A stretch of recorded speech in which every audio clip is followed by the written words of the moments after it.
Bonjour mes amours, bienvenue sur Curiosité, j'espère que vous allez bien. Merci de me rejoindre pour une nouvelle vidéo. Aujourd'hui, on va parler de quelque chose de différent.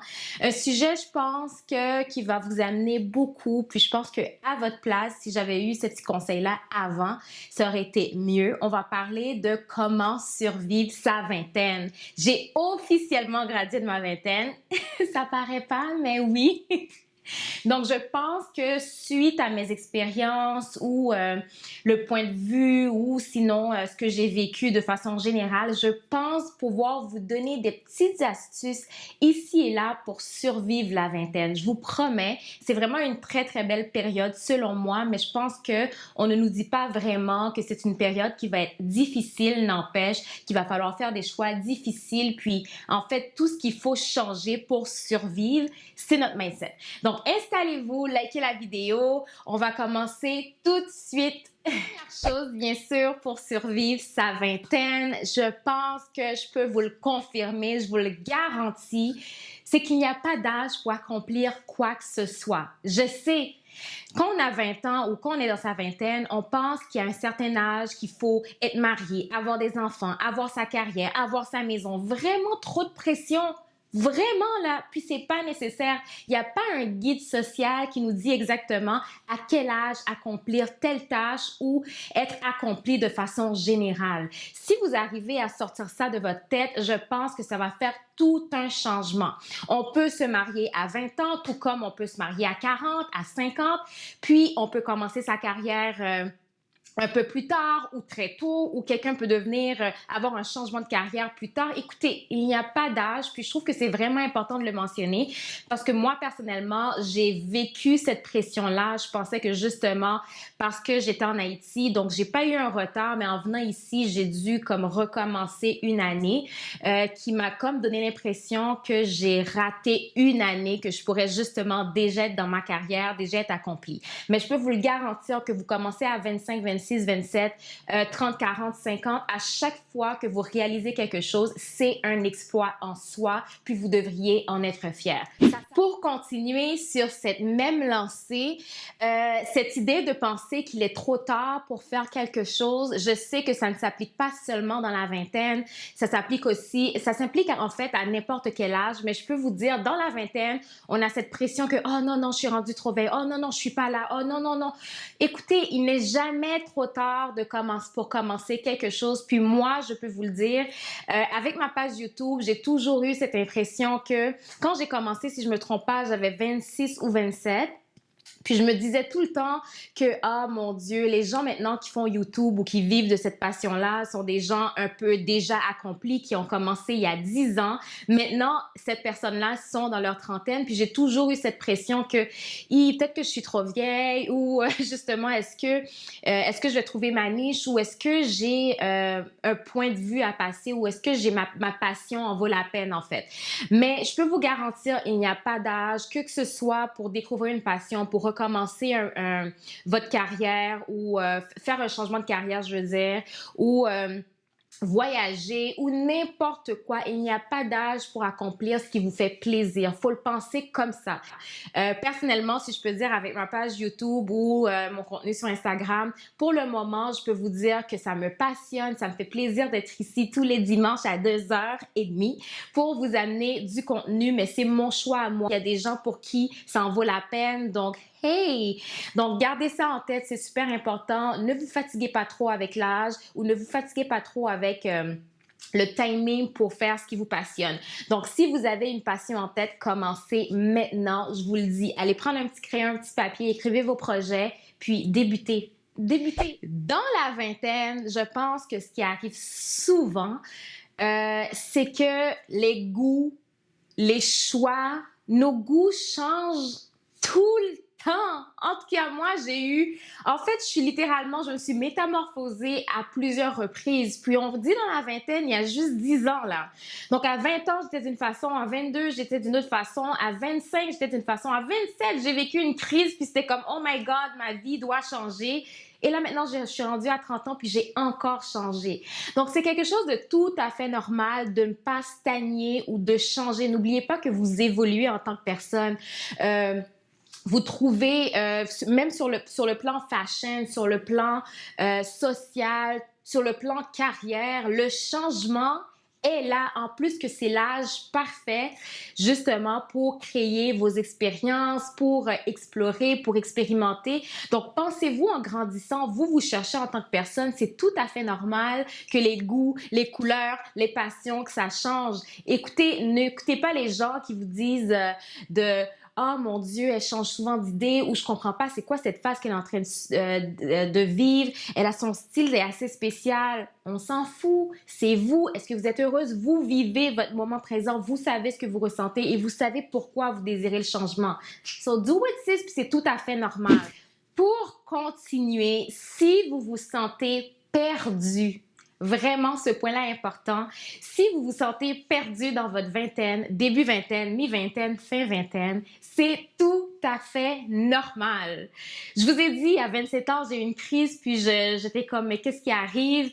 Je comprenais pas, j'étais au bord du rouleau, puis je suis sortie indemne. C'est sûr que oui, j'ai eu de l'aide et tout, mais je peux vous dire que c'est tout à fait normal de se sentir perdu.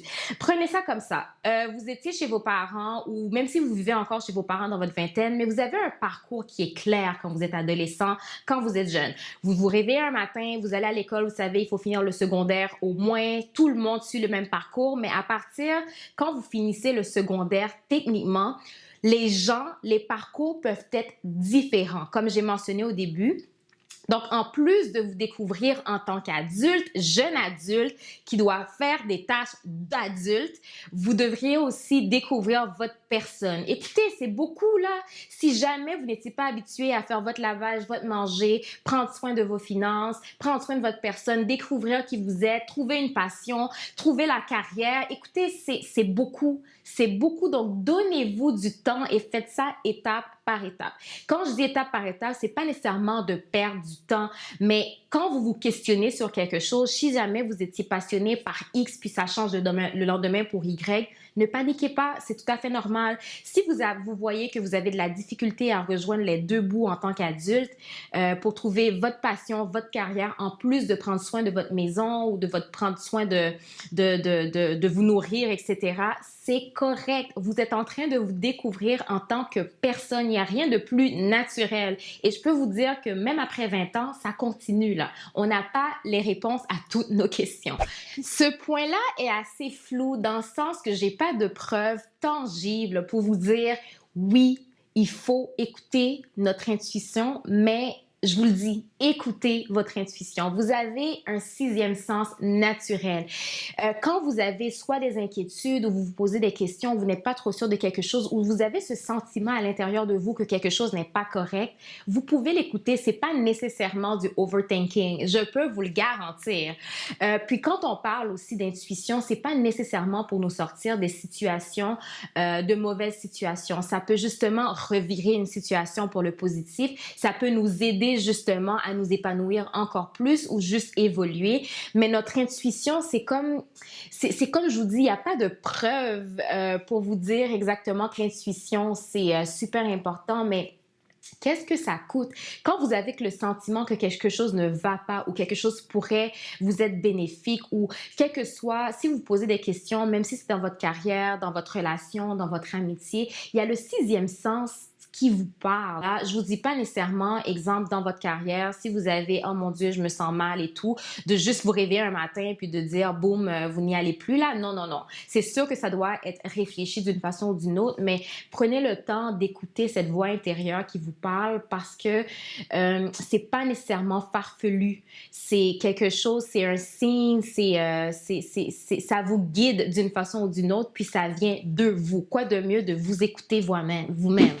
Pour ce point-là, c'est le point que j'ai vraiment beaucoup de misère à respecter ce point-là moi-même encore, mais je travaille très, très fort là-dessus, c'est d'être attaché aux faits et pas nécessairement aux sentiments que ça génère.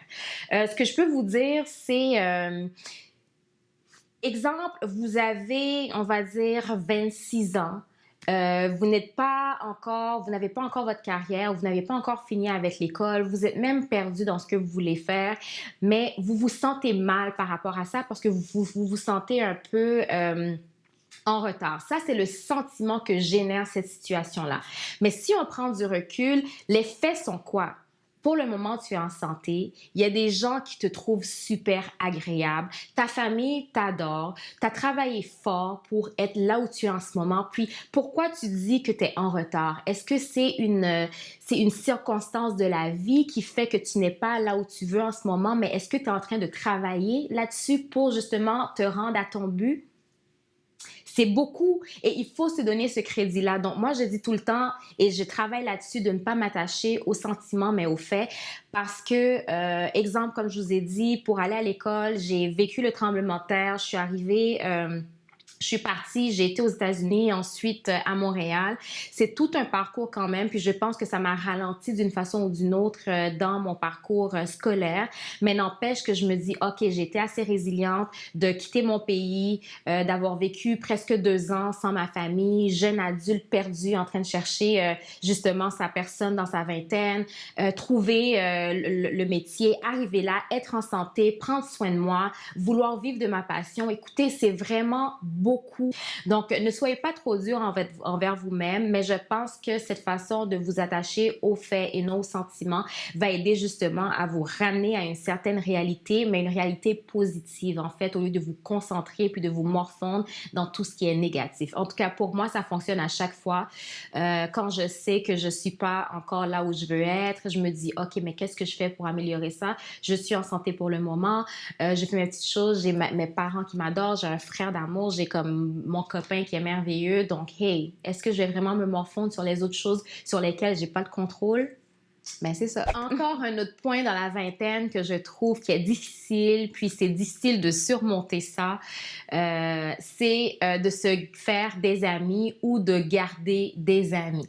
Je trouve ça très, très, très complexe, en fait, dans le sens que c'est pas évident à cet âge-là parce que on se cherche en tant que personne, on n'a pas un guide social, comme je peux vous dire que chaque personne fait les mêmes choses en même temps.